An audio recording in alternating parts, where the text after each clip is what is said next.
ইতিহাসের বাঁক ঘোরানো 18 জুলাই আজ 24-এর এই দিনে প্রাণ হারান মুগ্ধসহ 27 জন। আলোচনার প্রস্তাব ফিরিয়ে বিক্ষোভে উত্তাল সারা দেশ। জুলাই গণ অভ্যুত্থানের চেতনা ধরে রাখতে উদ্যোগ নিয়েছে সরকার, জানালেন যুব উপদেষ্টা। আইন শৃঙ্খলার অবনতিতে জুলাই যোদ্ধাদের উদ্বেগ। গোপালগঞ্জের সহিংসতায় গুলিবিদ্ধ আরেকজনের মৃত্যু, আজও বহাল অনির্দিষ্টকালের কারফিউ, জেলা জুড়ে থমথমে অবস্থা। এবং জুলাই পদযাত্রায় এখনও মুন্সিগঞ্জে এনসিপি নেতারা। কৃষি ব্যাংকের সামনে সবশেষ সমাবেশে রওনা হবেন নারায়ণগঞ্জে।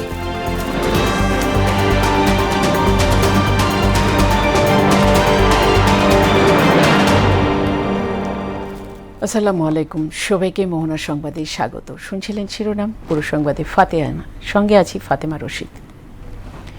শুরুতেই জুলাই গণ অভ্যুত্থান নিয়ে আমাদের বিশেষ আয়োজন রক্তাক্ত জুলাই।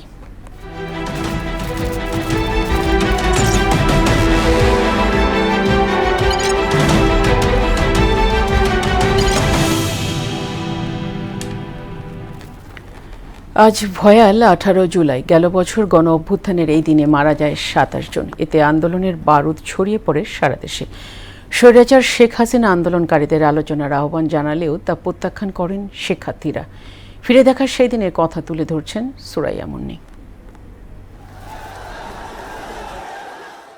আজ 18 জুলাই 2024 সালের এই দিনে সর্বাত্মক অবরোধ কর্মসূচি ঘোষণা করে বৈষম্য বিরোধী ছাত্র আন্দোলন। এদিন দেশব্যাপী সংঘর্ষ ও গুলিতে 27 জন নিহতের খবর পাওয়া যায়। আন্দোলনে উত্তাল সময়ে এদিন তৎকালীন প্রধানমন্ত্রী শেখ হাসিনার নির্দেশে আলোচনার আহ্বান জানান তৎকালীন আইনমন্ত্রী আনিসুল হক ও শিক্ষামন্ত্রী মহিবুল হাসান চৌধুরী নওফেল। তবে তা নাকচ করে আন্দোলন চালিয়ে যাওয়ার ঘোষণা দেয় শিক্ষার্থীদের প্ল্যাটফর্ম বৈষম্য বিরোধী ছাত্র আন্দোলন।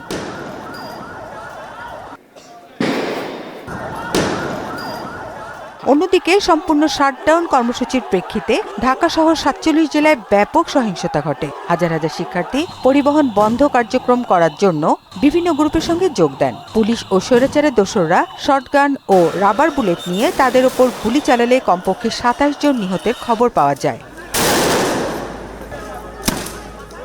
পুলিশ ও ছাত্রলীগ কর্মীরা ব্র্যাক ইউনিভার্সিটি সহ বিভিন্ন শিক্ষা প্রতিষ্ঠানে শিক্ষার্থীদের উপর হামলা চালায়। এ অবস্থায় বিটিভি ভবন, সেতু ভবন ও অন্যান্য সরকারি প্রতিষ্ঠানে ভাঙচুর ও অগ্নিসংযোগ করে বিক্ষুব্ধ জনতা। সারা দেশে ব্রডব্যান্ড সহ সব ধরনের ইন্টারনেট পরিষেবা বন্ধ রাখা হয় এবং মেট্রো রেলের কার্যক্রম অনির্দিষ্টকালের জন্য স্থগিত করা হয়।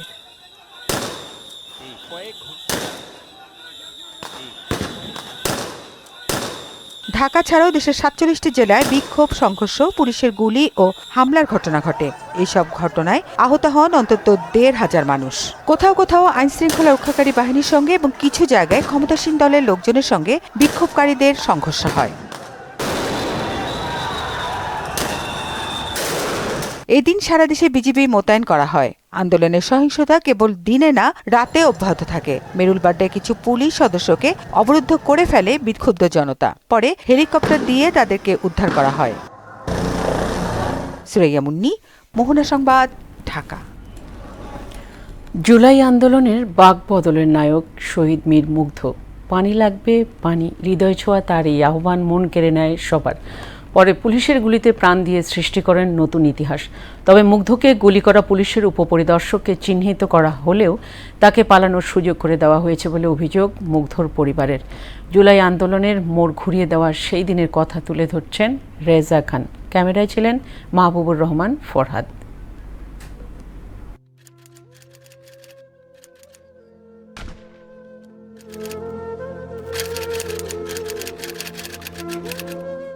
এখন যৌবন যার, যুদ্ধে যাবার তার শ্রেষ্ঠ সময়। এই পংক্তিমালার কবি হেলাল হাফিজ লিখেছিলেন, যে জলে আগুন জ্বলে, জলে যে সত্যি আগুন জ্বলে তা প্রমাণ করেছেন মীর মুগ্ধ। জলের বোতল হাতে হৃদয় ছোঁয়া আহ্বান, ধেয়ে আসে বুলেট, মাটিতে লুটিয়ে পড়ে মুগ্ধ। চারিদিকে ধ্বনিত হতে থাকে সেই আওয়াজ। মুহূর্তেই সে আগুন ছড়িয়ে পড়ে 56,000 বর্গ মাইলে। উত্তরার আজমপুরে বাংলাদেশ ইউনিভার্সিটি অব প্রফেশনালসের শিক্ষার্থী মীর মাহফুজুর রহমান মুগ্ধ শহীদ হওয়ার মাধ্যমে তৈরি হয় নতুন ইতিহাস। উত্তরা আজমপুরের রবীন্দ্র সরণির এই সেই রোড যেখানে গুলিবিদ্ধ হয়েছিলেন শহীদ মুগ্ধরে দেখছিলাম ওই জায়গায় বসে ছিল, আর গুলির আওয়াজ হয়েছে, সবাই দৌড় দিছি, উনি ওই জায়গায় পড়ে রয়েছে, পরে কিষান হাসপাতাল নেওয়া হয়েছে। পুলিশের গুলি মুগ্ধের মাথার এক পাশ দিয়ে ঢুকে অন্য পাশ দিয়ে বেরিয়ে যায়। তাকে হাসপাতালে নিয়ে যান মুগ্ধের বন্ধু আশিক সহ অন্যরা। রক্ত বের হয়ে রাস্তায় গড়িয়ে পড়ছে এবং ওর চোখ দুটো খোলা ছিল, আমার দিকে তাকানো ছিল। মুগ্ধ শহীদ হওয়ার পর তার বাড়ির পাশে 12 নম্বর সেক্টর কবরস্থানে তাকে সমাহিত করতে বাধা দেয়া হয়। উপায় না পেয়ে কামারপাড়া বামনারটেক কবরস্থানে চিরনিদ্রায় শায়িত হন মুগ্ধ। আওয়ামী লীগ এবং প্রশাসনের যে চাপটা ছিল, তাদের চাপের কারণে কোনো কবরস্থানও আসলে নিতে চাচ্ছিল না। আমরা এখন এসেছি উত্তরা 12 নম্বর সেক্টরের প্রিয়াঙ্কা সিটির 2 নম্বর রোডে শহীদ মীর মুগ্ধের বাড়িতে। বাড়ি জুড়ে ছড়িয়ে আছে মুগ্ধর স্মৃতি। এখন শুধু ছেলের ছবি আর স্মৃতিহাত্রে বেড়ান তার বাবা। তাদের পরিবার কোনো রাজনীতির সঙ্গে যুক্ত নয় বলে জানান তার বাবা। আন্দোলন হয়েছে আমার 3 ছেলেই কোনো রাজনীতির সাথে আসলে জড়িত না। প্রকৃত যারা হত্যাকারী তাদের আমরা বিচার চাই, ওদের মতো যেন আর রক্ত দিতে না হয়। এখনো কেন শহীদ মুগ্ধকে নিয়ে ষড়যন্ত্র, এমন প্রশ্ন তার যমজ ভাই মীর স্নিগ্ধের। মুগ্ধ এবং আমাকে নিয়ে কি বাজেভাবে একটা অপপ্রচার চালানো হয়েছে যে আমি নাকি মুগ্ধ স্নিগ্ধ একই জন। তারা যদি গুজবে বিশ্বাস করে তাহলে এটা আসলে আমাদের জন্য একটা দুর্ভাগ্যজনক একটা বিষয়। সিসিটিভি ফুটেজ বিশ্লেষণ করে দেখা যায় মুগ্ধকে গুলি করে পুলিশের এক উপপরিদর্শক। শনাক্ত করার পরেও তাকে পালিয়ে যেতে সহযোগিতা করা হয় বলে অভিযোগ করেন শহীদ মুগ্ধের বড় ভাই। তাকে চিহ্নিত করানোর পরেও তাকে সেখানে গ্রেফতার না করে তাকে ঢাকায় আনার নাম করে তাকে পালিয়ে যেতে দেওয়া হয়, যা নিয়ে এখানের উত্তরাবাসী রাস্তায়ও নেমেছিল। জুলাই আন্দোলনে শহীদ ১৫০০-এরও বেশি মানুষের বিচারের বাণী যেন নীরবে নিভৃতে না কাঁদে তা নিশ্চিত করার তাগিদ দিয়েছেন শহীদ পরিবারের সদস্যরা। রেজা খান, মোহনা সংবাদ, ঢাকা। মব কালচার ও আইন শৃঙ্খলার অবনতিতে উদ্বিগ্ন জুলাই যুদ্ধাহতরা। গোপালগঞ্জে জুলাই যোদ্ধাদের উপর আক্রমণে ক্ষোভ জানিয়ে পরিস্থিতি উত্তরণে ফাটল ধরা ঐক্য ফিরিয়ে আনার তাগিদও দেন তারা। আর জুলাই গণ অভ্যুত্থানের চেতনা ধরে রাখতে সরকার নানা উদ্যোগ নিয়েছে বলে জানালেন যুব ও ক্রীড়া উপদেষ্টা আসিফ মাহমুদ সজীব ভুঁইয়া। রাজধানীতে জুলাই অভ্যুত্থান উপলক্ষে আয়োজিত এক অনুষ্ঠানে এসব কথা বলেন তারা। রেজা খানের আরেকটি রিপোর্ট। জুলাই আগস্ট গণ অভ্যুত্থান দিবস উপলক্ষে আগারগাঁওয়ে বাংলাদেশ চীন মৈত্রী সম্মেলন কেন্দ্রে প্রতীকী ম্যারাথনের আয়োজন করে জুলাই স্মৃতি ফাউন্ডেশন এবং যুব ও ক্রীড়া মন্ত্রণালয়। অনুষ্ঠানের উদ্বোধন করে হাজারো প্রতিযোগীর সঙ্গে ম্যারাথনে অংশ নেন যুব ও ক্রীড়া উপদেষ্টা আসিফ মাহমুদ সজীব ভুঁইয়া। এ সময় দুর্নীতি অনিয়ম মুক্ত বাংলাদেশ গড়ার প্রত্যয় জানান জুলাই যুদ্ধাহতরা। আইন শৃঙ্খলা পিটিয়ে মেরে ফেলতেছে চাঁদার জন্য, আসলে আমরা এটা কখনো চাই নাই নতুন বাংলাদেশে। জুলাই যোদ্ধাদের গায়ে হাত দেওয়া মানে এটা আরও মনে করেন ওনাদের জন্য বিপজ্জনক বেশি। জুলাইয়ের ঐক্য অটুট রাখার তাগিদ দিয়ে প্রাণহানি ও সন্ত্রাসমুক্ত দেশ গড়তে সবাইকে সচেতন থাকার আহ্বান জানান তারা। গত জুলাইয়ে যেরকম ঐক্য ছিল, এই জুলাই কিন্তু অনেকটাই ফাটল ধরেছে। যারা নেতৃত্ব আসবেন বা নেতৃত্ব দিবেন বা এখন আছেন, সবার একসাথে কাজ করা উচিত। সবাই যেন আমাদের নিয়ে চিন্তা করে, আমাদের চিকিৎসার ব্যবস্থা করে। যারা মাদক শক্ত তারা এগুলা থেকে দূর থাকবে। জুলাইয়ের চেতনা সবার মাঝে ছড়িয়ে দিতে সরকার মাসব্যাপী কর্মসূচি নিয়েছে বলে জানান শ্রম ও কর্মসংস্থান সচিব। তরুণদেরকে উজ্জীবিত করা, জুলাইকে স্মরণ করা এবং আমাদের মধ্যে যে যুব সমাজ যে একটা শক্তি, তাদেরকে একটা পজিটিভ ভাবে নিয়ে যাওয়া। আর আহত ও শহীদদের স্মরণে এই আয়োজন বলে জানান যুব ও ক্রীড়া উপদেষ্টা আসিফ মাহমুদ সজীব ভুঁইয়া। তাদের যেই ত্যাগের ফলে আমরা এই নতুন বাংলাদেশ সৃষ্টির স্বপ্ন দেখছি, বাস্তবায়নে কাজ করছি, সেই ত্যাগকে স্মরণ করার জন্য আজকের এই প্রতীকী ম্যারাথন। গণভবন মানিক মিয়া অ্যাভিনিউ হয়ে চীন বাংলাদেশ মৈত্রী সম্মেলন কেন্দ্রে এসে ম্যারাথন শেষ হয়। রেজা খান, মোহনা সংবাদ, ঢাকা। এবার অন্যান্য প্রসঙ্গ। এনসিপির পদযাত্রাকে কেন্দ্র করে গোপালগঞ্জের সংঘর্ষের ঘটনায় গুলিবিদ্ধ আরও একজন চিকিৎসাধীন অবস্থায় মারা গেছে। এ ঘটনায় এ নিয়ে মৃতের সংখ্যা 5 জনে দাঁড়ালো। এদিকে জেলা জুড়ে দ্বিতীয় দিনের মতো চলছে কারফিউ। গতকাল সন্ধ্যা 6টা থেকে পুনরায় আবার আজ সন্ধ্যা 6টা পর্যন্ত কারফিউর সময় বাড়ানো হয়েছে। তবে বেলা 12টা থেকে 2টা পর্যন্ত এটি শিথিল থাকবে বলে জানিয়েছে জেলা প্রশাসন। এই কারফিউ চলাকালে সকাল থেকেই শহরের রাস্তাঘাট অনেকটা জনশূন্য দেখা যায়। জেলার বিভিন্ন জায়গায় মোতায়েন রয়েছে অতিরিক্ত পুলিশ সহ আইনশৃঙ্খলা বাহিনীর অন্যান্য সদস্য।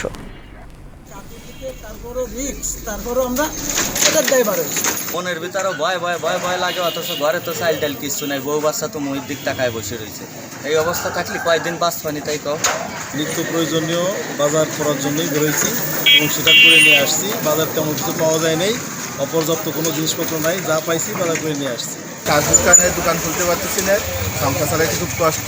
অবগণের ভিতরে কি আছে, ব্যবসা না করলে তো ইনকাম বন্ধ হবে। আমরা খালি খালি বসে রয়েছি, রোডে কোনো ইনকাম নাই, সংসার চালাতে পারি, অসুবিধা হচ্ছে। গোপালগঞ্জের সবশেষ পরিস্থিতি জানাতে যুক্ত হচ্ছেন সহকর্মী মাসুদ পারভেজ। মাসুদ, কারফিউ সহ জেলার সার্বিক পরিস্থিতি আমাদের জানাবেন।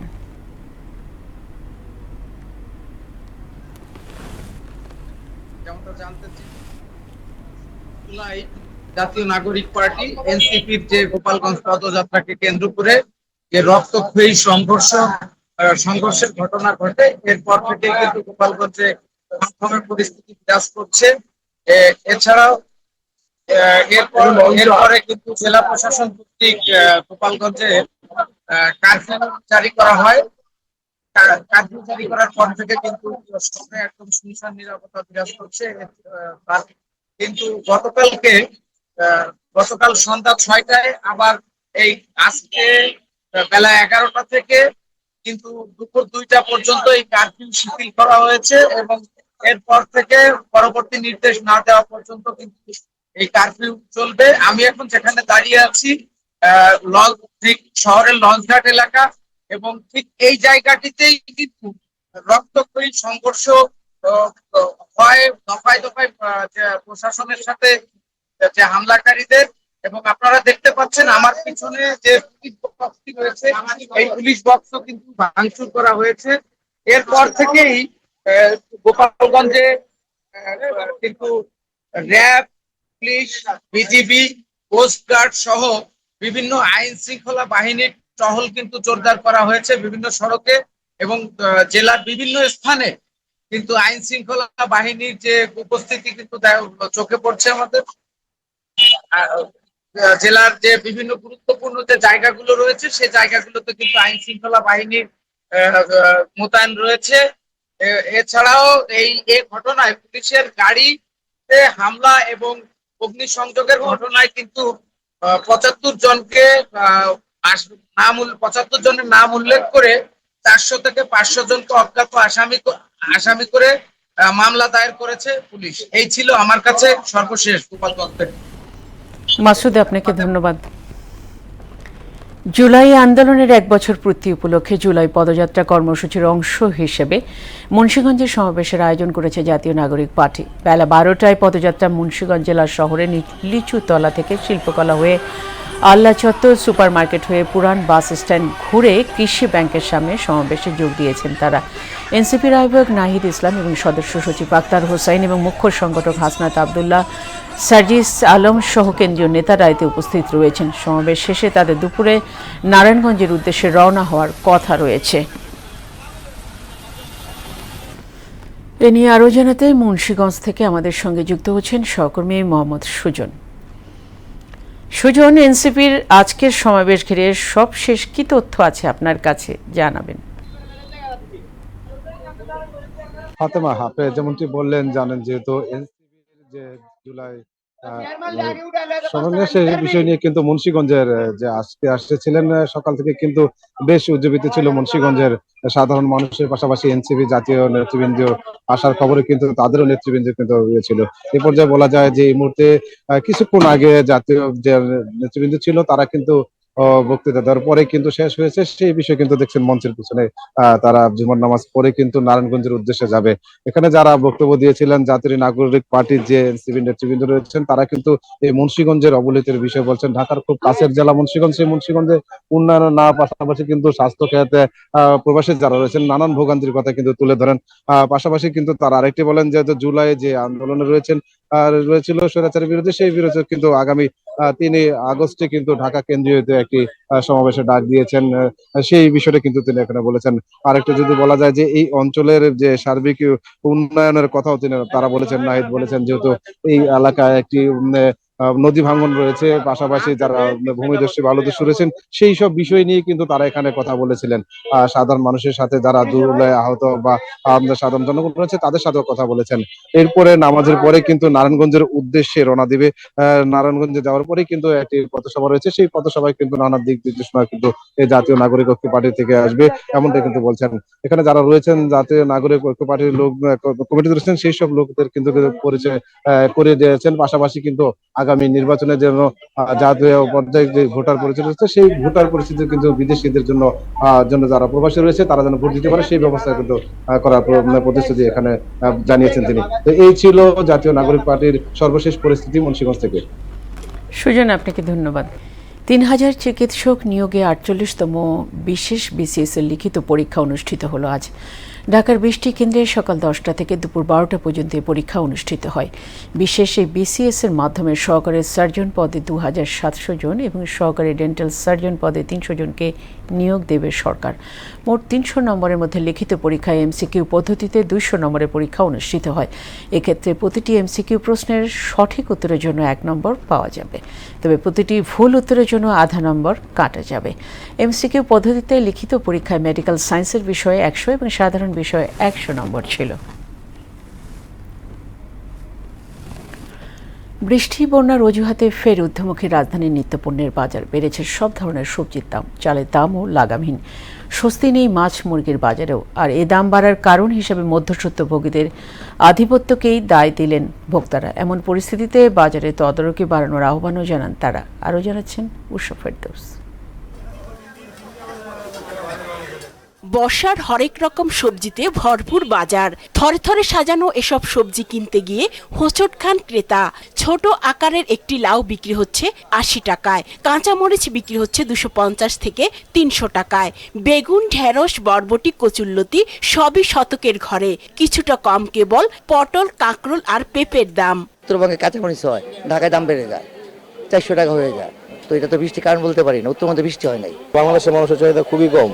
5টা মৌলিক চাহিদা যে সরকার ফিল আপ করবে তারা আগামীতে আসবে, এটাই চাহিদা মানুষের। শাক পাতা সব বৃষ্টি সব পচা যায়। বর্ষায় তো মালের আমদানি থাকে কম, আর শীতে হলেও আপনার মালের আমদানি থাকে বেশি, কারণ শীতে কম থাকে, বর্ষায় হলেও দাম বেশি থাকে। 1 মাস ধরে মিল থেকেই 50 কেজি চালের বস্তায় 300 টাকা বাড়তি দাম যোগ করা হয়েছে। তার জেরে এখনো খুচরা বাজারে প্রতি কেজি সরু চাল 90 এবং মোটা চাল 60 টাকা দরে বিক্রি হচ্ছে।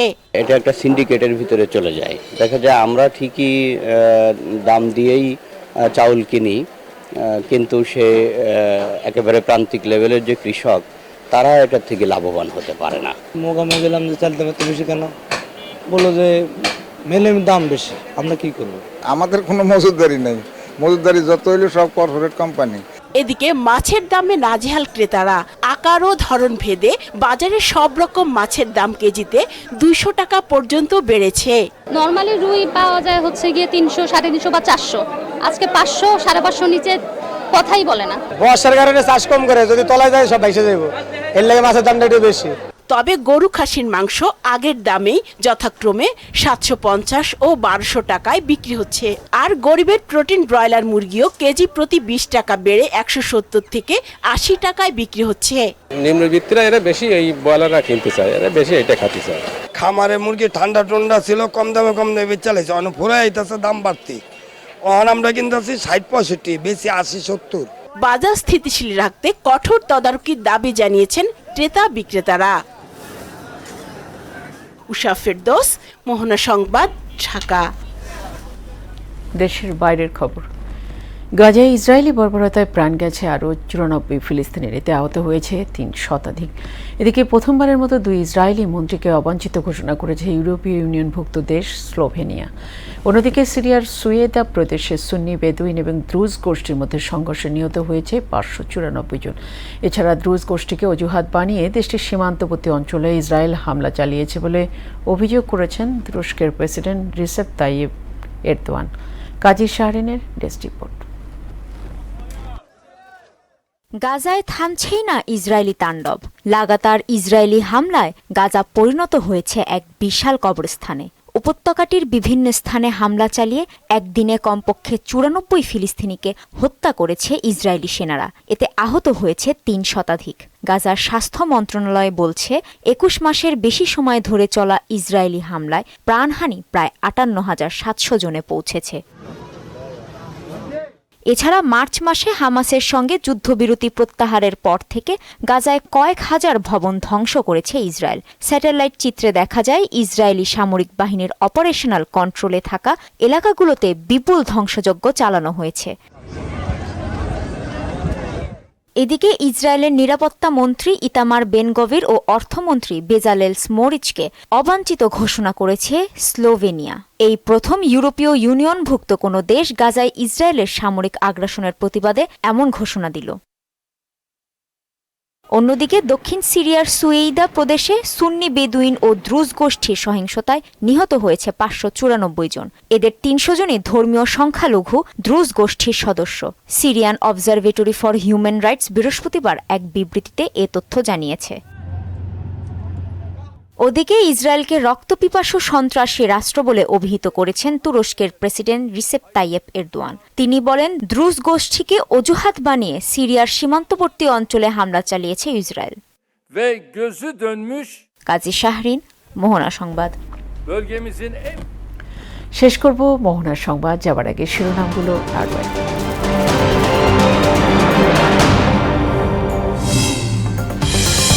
ইতিহাসের বাঁক ঘোরানো 18 জুলাই আজ 24-এর এদিনে প্রাণ হারান মুগ্ধ সহ 27 জন। আলোচনার প্রস্তাব ফিরিয়ে বিক্ষোভে উত্তাল সারা দেশ। জুলাই গণ অভ্যুত্থানের চেতনা ধরে রাখতে উদ্যোগ নিয়েছে সরকার, জানালেন যুব উপদেষ্টা। আইন শৃঙ্খলার অবনতিতে জুলাই যোদ্ধাদের উদ্বেগ। গোপালগঞ্জের সহিংসতায় গুলিবিদ্ধ আরেকজনের মৃত্যু, আজও বহাল অনির্দিষ্টকালের কারফিউ, জেলা জুড়ে থমথমে অবস্থা। এবং জুলাই পদযাত্রায় এখনো মুন্সিগঞ্জে এনসিপি নেতারা। কৃষি ব্যাংকের সামনে সমাবেশ শেষে রওনা হবেন নারায়ণগঞ্জে।